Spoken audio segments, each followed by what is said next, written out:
Hello everyone, regulars and people who are here for techie stuff, nerdy techie stuff. It's a bit different today. We're trying something new that, if it works, will transfer to the Syndicate, but we're going to try and do the project updates in a video format now. See how that goes. It will accompany a blog post still, but we're just going to see how this format works, and if it works we might change it from SGF project update because that's a bit boring, so maybe SGF dev update, or not very creative I know, but we'll see how it goes. So this was supposed to be a meeting later today, but I've decided it's more important that I convey the points, because I was going to read this PowerPoint anyway. Not PowerPoint, sorry, presentation, because I'm using LibreOffice, which I'll get to later in the point. But yeah, I'll get over a few things before we start. If you're here for the usual content, this is solely SGF stuff, so if you're not interested in the SGF project, the development side of it, you should just leave now, because this is going to be me talking about the SGF project, the Subsonic Group Finder. The development stuff, not even just the platform. So if you're not interested, I suggest you leave now. And if you're still here, let's get into it. Okay, so this little presentation I put together, some people would say it's just unnecessary because it's not finished. However, we clearly need to convey some of the project goals. So that's going to come in these are all topics I'm going to cover today. So I'm going to clearly convey the project goals. I'm going to explain our renewed focus on open sourcing. That's very important. And finally, quite exciting, we've got a new project site. So I will be showing that off. Right. So in our GitHub currently, our GitHub on Discord, we have the goals of the project. However, many people have had meetings with me and we've discussed it, and it's not entirely clear. So today I'm outlining the core goals of the project. We want a bare bone platform, right? That's not forever, that's to begin with, so we can get a service up and running, and we want it to be hosted on free hosting to begin with that can be scaled up later.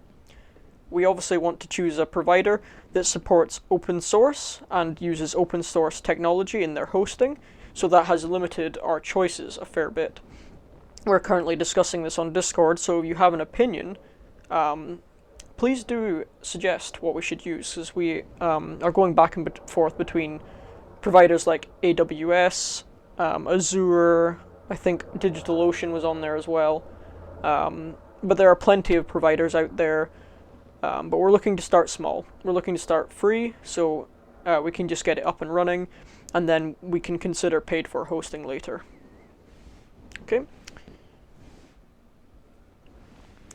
Now, if you may not know the history of the project, but we started as a closed source project, and over time we've become more and more open source. Now, I myself have a history. I use open source in both my work and personal lives. I quite like the idea of open source, so the project's open source, but I wanted to start making policies where we are really, everything we do is open source. Our libraries, our APIs, everything is open source. Even the technology we use in production.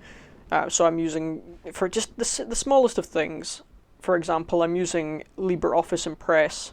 You don't have to, I'm just talking about how we want to support open source wherever we can, so we'll be using as many open source technologies where it is possible. Now, there is the exception if we need closed-sourced APIs for account linkage later down the line, or some libraries that are unfortunately closed-source. We will try and avoid those, but if we need to discuss those, we're obviously going to keep an open mind. Yeah, funny pun. Open source everything is the idea just now. Our code, our workflow, everything. Next up is our commitment to security. Now, we've kind of thrown the buzzword of security about, and everyone seems to do that these days.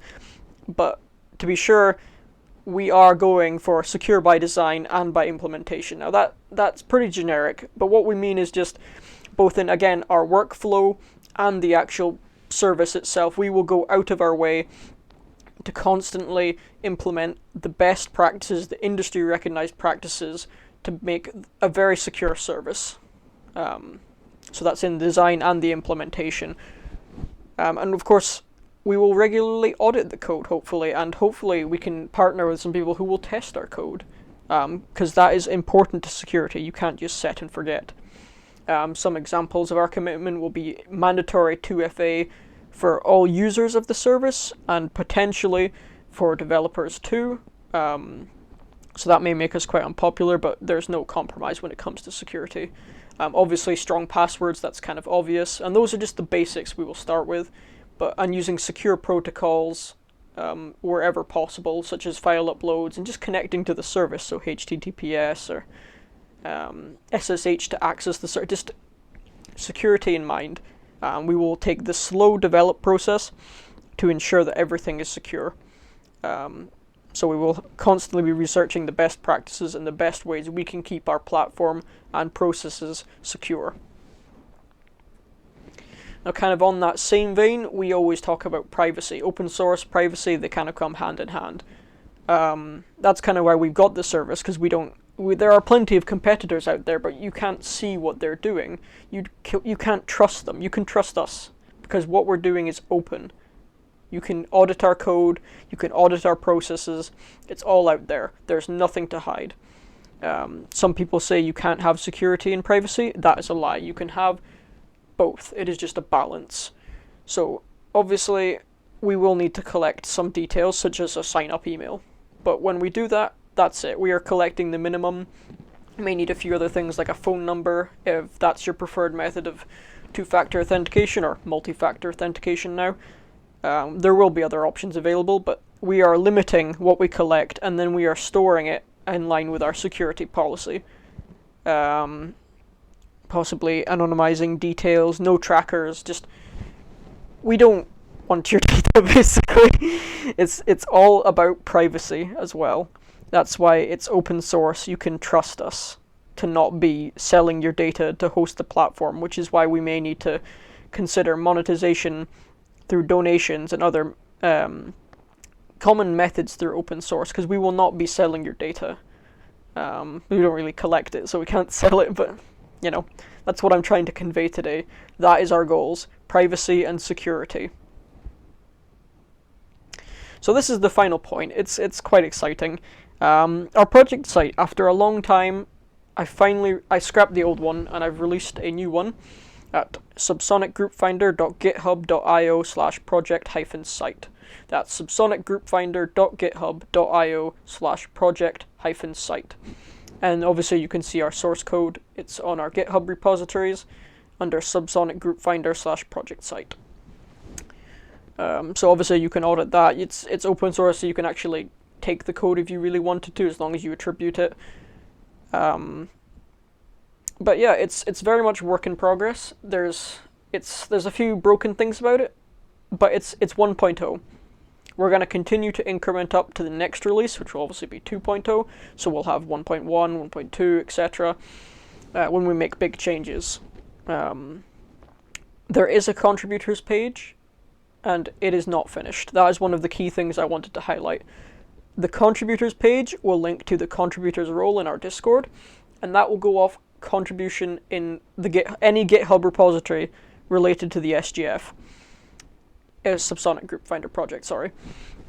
So if your name is on there and we can verify you've committed some code to the project, you get the role in Discord, and you can then go to the website and add your GitHub picture and your name and what you do to the website. So the process so far will be, we will do it for you to begin with, but as we progress we will add some documentation on how you can do it yourself. As in, ideally we want you to do it yourself, but to begin with, as it's quite messy, we can do it. I will do it for you. But then once we will begin to open that out there, you can do it just now, but again, that's that. For example, we have got someone missing. Eamon, I'm sorry, I ran out of time. I'm mentioning him by name because he has contributions. He's contributed quite a lot, and yet he's not on the website. So I will rectify that. That's just the one I can think off the top of my head. If there's anyone else I've missed, I promise I will add you to the website. But yeah, you take a look. It's out there. It's all right. You know, some web developers will think it's naff. I wanted a kind of, again, in lines with the project. it's just a website for the project. It does what it does. There's no bells and whistles. So that's hopefully something you'll check out. And we were considering a domain before anyone says why are we using Git Pages, but we were going to be using Git Pages anyway, so there was no point in paying the ludicrous amounts of money to buy our domain, Subsonic Group Finder Project.org or whatever, or .co.uk or any other TLD, So that should be everything. I will write a blog post after this and cut down this video, but I will upload this and send it to the project Discord and our Twitter. So however you found us, I hope you've got some good information from this, and I hope you'll join us in supporting this project. Hopefully we'll see you for the next one. See you then. Okay, so this isn't going to be too high quality because it's just a quick add-on at the end of the video, but I thought I should clarify some things that weren't clear in the video. So, in regards to the website, yes, the intention is to allow contributors to do it themselves. That's kind of the point. But because it's so messy just now, I'm offering. You don't have to take me up on the offer. That's just I thought it was helpful, but I realized that no, we kind of want everyone to do it because this, we're all the kind of people who are working on the project can do it themselves and are probably wanting to do it themselves. But that is what it is. As for the points about security and privacy, it may just seem like buzzwords because I wasn't really clear. But the point of this video was I'm going to expand on it in the blog post that's attached to it in some ways. So if it was a bit vague, I apologize. It was just a quick video, and it will be somewhat expanded on in the blog post.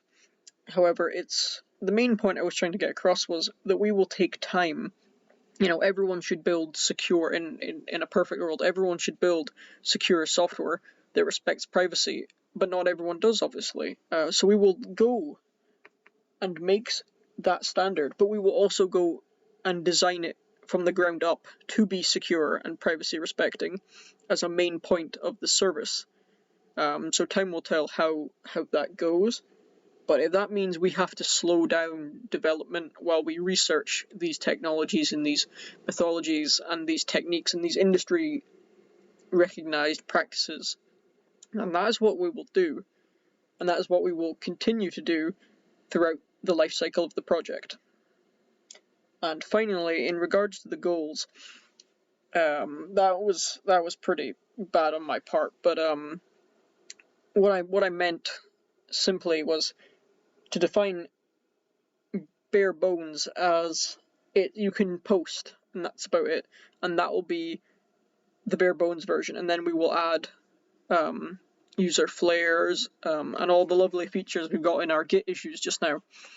But to get the project started, we just want a basic service with backend connected to the database that allows them to use the JS React frontend to make posts. That's it. That's simple. I will put that in writing because this wasn't supposed to be. This was unplanned, just tacked on at the end. So hopefully this now conveys some of those points.